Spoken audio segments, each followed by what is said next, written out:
Olá e bem-vindos ao canal Pesadela. Hoje temos uma história assustadora, contada do avô pro neto, mas que nunca virou realidade. Ou será que virou? Vamos descobrir. Meu avô me contou uma história quando eu era criança, sobre uma mulher que costumava vagar pela floresta atrás de nossa casa na calada da noite. Claro, essa não era uma mulher comum, era um espectro, que patrulharia a escuridão depois da meia-noite e que roubaria a respiração de qualquer um que tivesse o azar de encontrá-la. Agora, quando criança, ouvir tal história do avô que você amava e respeitava criou um medo profundo dentro de mim, que garantiu que eu nunca pisasse em qualquer lugar perto da floresta depois de escurecer. E, à medida que me tornei adulto, percebi que essa provavelmente era a verdadeira intenção do meu avô, afinal. Dizia-se que o espírito ambulante estava vestido com roupas brancas, aparentemente a cor preferida dos fantasmas, exceto por um cachecol preto enrolado em volta da cabeça dela, que lançava seu rosto na sombra, permitindo que apenas seus dentes brancos, parecidos com os de um cachorro, se destacassem da caverna de sua boca. Os rapazes eram particularmente vulneráveis a esse demônio, e qualquer um deles que desaparecia era naturalmente considerado vítima dela. Embora, se eu voltar no tempo, houve apenas uma pessoa que desapareceu nos 16 anos que vivi na casa do meu avô, e ele era um conhecido bêbado. Você ouvia a gargalhada dela, vovô avisou. E então você começava a engasgar enquanto ela roubava seu fôlego, observando você sufocar lentamente enquanto ela ria e ria. E quando você morresse, ela arrastaria seus restos para longe, para festejar com eles, ou usaria seus ossos para fazer amuletos. Então, ela era uma bruxa? Perguntei uma vez, ao que ele respondeu com um pouco de irritação.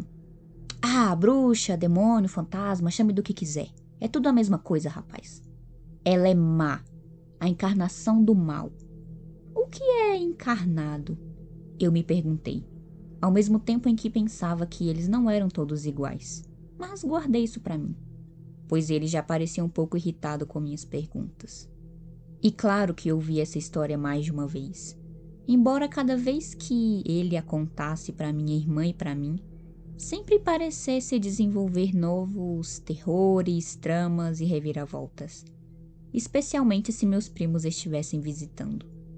Eu tinha 8 anos na época e minha irmã tinha 6. Meus primos eram todos da minha idade ou mais novos. Se a intenção era me manter fora da floresta, então a história do vovô funcionou.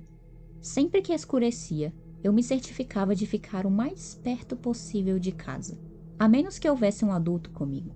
E mesmo assim eu olhava para a escuridão das árvores com um terror inato borbulhando em meu peito, desenhando poucos consolos do fato de que essa dama, demônio, bruxa, fantasma, só emergia depois da meia-noite, quando eu já estaria bem enfiado na cama.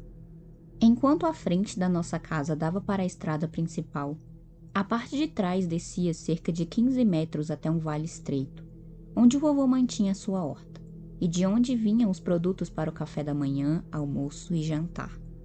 O jardim tinha cerca de 15 metros de largura e cerca de 30 metros de comprimento, e do outro lado, começava a se inclinar para cima novamente, talvez por cerca de 60 metros, onde a linha das árvores começava e ficava mais espessa quanto mais fundo você avançava.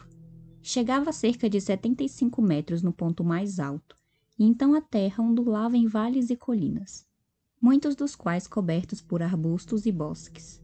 À medida que eu crescia, essa área se tornou meu parquinho favorito e dos meus amigos também. E íamos para a floresta pescar nos riachos que passavam por ela, colher frutas ou brincar de gangsters. Gangsters era meu jogo favorito.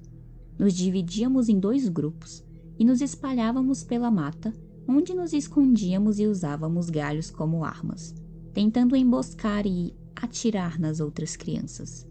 É claro que este jogo dependia de um alto nível de honestidade daqueles que haviam sido baleados e exigia que eles concedessem, mas como era uma época muito mais inocente, a maioria de nós desistia quando éramos pegos.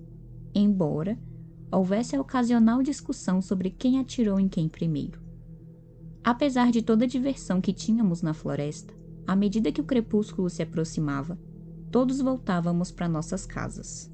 Eu não era o único cujos pais ou avós presenteavam com histórias de monstros e ghouls no matagal, mas como qualquer pessoa inteligente sabe, essas coisas só podem existir depois de escurecer.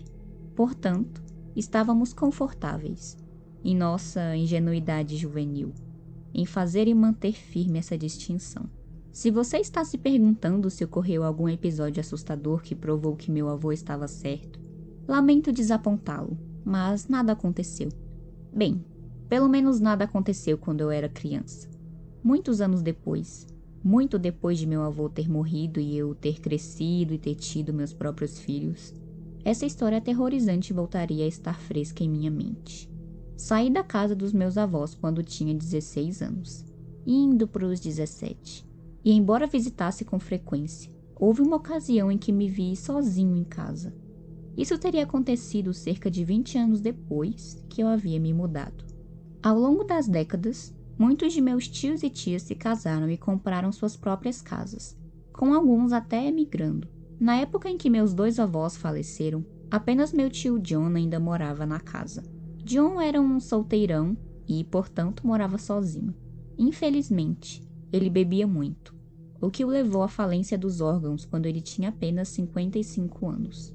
Embora eu sempre tenha sido muito próximo de John, ele estava doente há algum tempo, então sua morte não me pegou de surpresa e fiquei com ele no hospital na noite em que ele morreu. Agora, minha família e eu morávamos a cerca de 2 horas e meia de carro da área onde John morava. Enquanto isso, a casa do vovô, ou agora a casa de John, ficava a apenas 15 minutos de carro do hospital.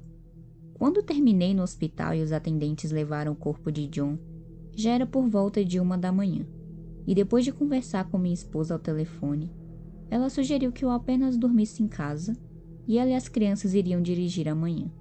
Eu concordei e cheguei por volta de 1h30.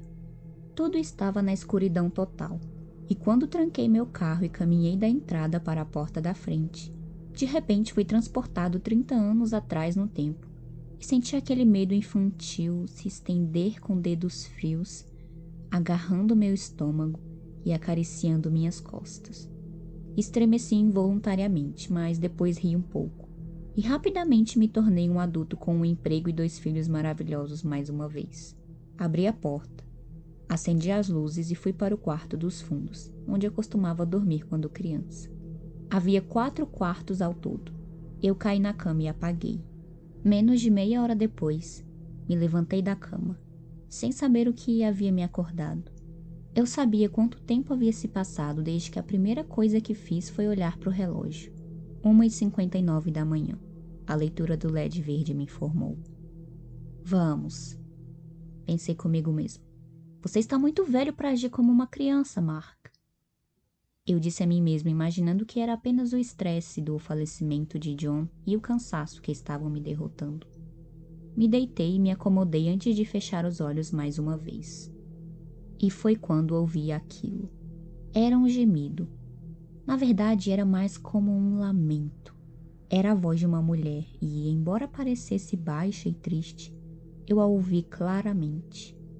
Meus olhos se arregalaram e senti os pelos do meu corpo se arrepiarem. O som vinha dos fundos da casa. Que diabos é isso? Sussurrei, e a criança em mim disse: Vou ficar exatamente onde estou. Não quero mexer com isso. E como eu queria que eu tivesse seguido meu próprio conselho. Mas eu era um adulto, afinal, não uma criança ingênua. E conforme os gemidos continuavam, a cada 2 minutos, mais ou menos, parecia se aproximar cada vez mais. Minha mente racional começou a criar cenários diferentes e mais realistas em minha cabeça. Eu tinha vizinhos, pessoas que moravam em ambos os lados da casa, e sei que pelo menos uma dessas famílias tinha uma senhora idosa morando com eles. Na verdade, se não me engano, a senhora sofria de demência e todos os problemas que acompanhavam a condição. À medida que esse pensamento se desenvolveu em minha mente, minha confiança também aumentou, e eu realmente comecei a me perguntar se talvez fosse de fato aquela velha senhora, que, em seu estado mental, Pode ter saído de casa enquanto sua família dormia. Já era tarde, afinal. Ok. Resolvi que pelo menos precisava dar uma olhada. E se, por mais improvável que pudesse ser, fosse de fato a dona Jane da casa ao lado, só então eu sairia para buscá-la. Então eu saí da cama e fui até a janela, tentando ficar o mais quieto que pude. As janelas da casa deviam ter décadas e ainda eram feitas de persianas de vidro. Uma grossa cortina cobria a janela, o que me deixou agradecido, pois ninguém podia me ver do lado de fora, embora eu estivesse no segundo andar. Não acendi nenhuma luz. Muito lentamente afastei apenas um pouquinho da cortina à esquerda da janela e espiei lá fora. Era uma escuridão total, com apenas um leve brilho dos postes de luz lançando alguma iluminação. Meus olhos não demoraram muito para se ajustar à escuridão, pois eu estava dormindo em um quarto escuro momentos antes. E logo pude começar a distinguir as coisas. Meu tio John não compartilhava da paixão do vovô pela jardinagem.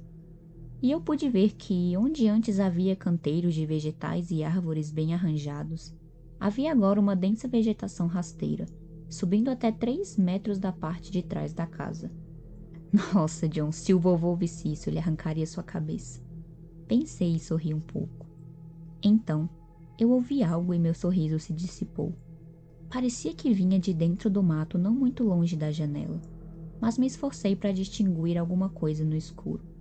Se é você, senhorita Jenny, então você estará em um mundo de dor. Sussurrei enquanto imaginava os espinhos e galhos afiados que compunham aquele mato. Mas mal as palavras saíram de meus lábios, tive certeza de ter visto o movimento. Espere. Sim, havia algo. Alguém lá dentro. Ah, não. Se fosse aquela senhora, ela poderia se machucar. Então me levantei e abri a cortina. Larga o suficiente para que alguém olhando para cima soubesse que alguém estava olhando para baixo. E foi quando ela saiu do mato. Não era a senhorita Jane. Senti minha garganta apertar e minha respiração ficar irregular.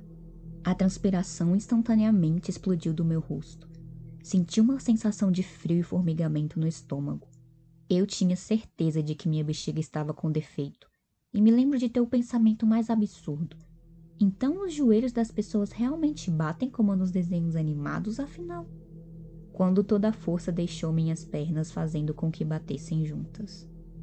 Era uma mulher, mas uma mulher trajada com um vestido que pode ter sido branco em algum momento, mas que agora estava manchado de sujeira e eu hesito em imaginar o que mais.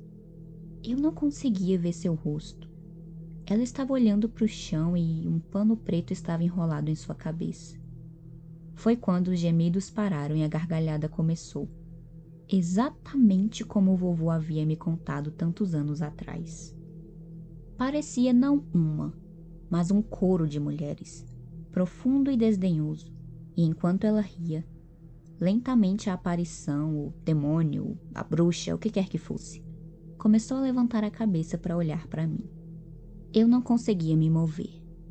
Eu queria puxar a cortina e correr para debaixo da minha cama. Eu queria acender todas as luzes da minha casa. Eu queria correr para o carro e dar o fora dali. Eu queria fazer todas essas coisas, mas não fiz nada. Paralisado, fiquei observando enquanto sua cabeça se levantava, lentamente, mas deliberadamente, e então ela estava olhando para mim. Eu sabia. Eu senti isso em cada tendão, cada nervo e cada fibra do meu ser, mas eu não conseguia ver o rosto dela. Estava escondido pelo lenço preto enrolado em um capuz sobre o rosto. Havia apenas escuridão e fiquei me perguntando que tipo de maldade estava olhando para mim. E então sorriu. Aquele sorriso se destacou da escuridão de onde deveria estar o rosto. Dentes caninos brancos e, de repente, a gargalhada foi substituída por risadas. Um som penetrante e maligno. Eu queria gritar, mas nenhum som saiu. Eu não conseguia desviar o olhar. O terror tomou de conta de mim quando de repente percebi que não conseguia respirar. Procurei por ar e com as 2 mãos agarrei minha garganta, o que provavelmente pode ter salvado minha vida. Quando alcancei minha garganta, soltei a cortina, fazendo-a cair de volta no lugar cobrindo a janela, escondendo a criatura diabólica que estava logo abaixo da minha janela. Mas eu ainda podia ouvir sua risada sinistra, e ainda não conseguia respirar. As estrelas nadavam diante dos meus olhos até que, por fim, acho que desmaiei. Me sentei rapidamente, caindo da cama e batendo com a cabeça. Meu peito doía e meus olhos ardiam como se eu tivesse chorado. Olhei em volta aterrorizado, mas tudo o que recebi foi a luz do sol brilhando através de pequenas frestas na cortina que cobria as janelas e o canto melódico dos tentilhões que eram populares nesta área. Esfreguei onde bati com a cabeça. Todo o terror diante de repente me socando no estômago, e respirei fundo. Eu podia respirar. Eu dei uma pequena risada nervosa. Estava na cama quando acordei e tudo parecia normal. Eu sonhei tudo isso? Devo ter sonhado, pensei, enquanto olhava cautelosamente para a janela, que ainda estava fechada e coberta pela cortina. Levantei-me devagar, tonto, e torcendo para não ter sofrido uma concussão, e cautelosamente fui até a janela. Hesitei, mas a luz do dia e os sons dos pássaros e os sons de outros insetos me confortaram um pouco e abri bem a cortina. Tudo estava normal. Era um belo dia. A luz do sol inundou os fundos da casa e vi pássaros e borboletas dançando e esvoaçando entre a folhagem das árvores. O céu acima era azul brilhante com nuvens fofas sendo carregadas pelo vento. E eu me lembrei com carinho porque eu amava tanto este lugar quando era criança. O jardim estava realmente coberto de mato, mas isso era de se esperar. E eu estava quase me convencendo de que realmente tive um pesadelo terrível. Quando os vi, meu sangue gelou. Lá, na terra macia sob minha janela, havia pegadas, saindo dos arbustos e terminando exatamente onde eu tinha visto aquela criatura do pesadelo. Mas essas não eram pegadas comuns. Não, essas pareciam ter sido feitas por cascos extremamente grandes. Fim. Obrigada por ouvir. Se você gostou da história, deixe o like, compartilhe e se inscreva no canal. Até a próxima.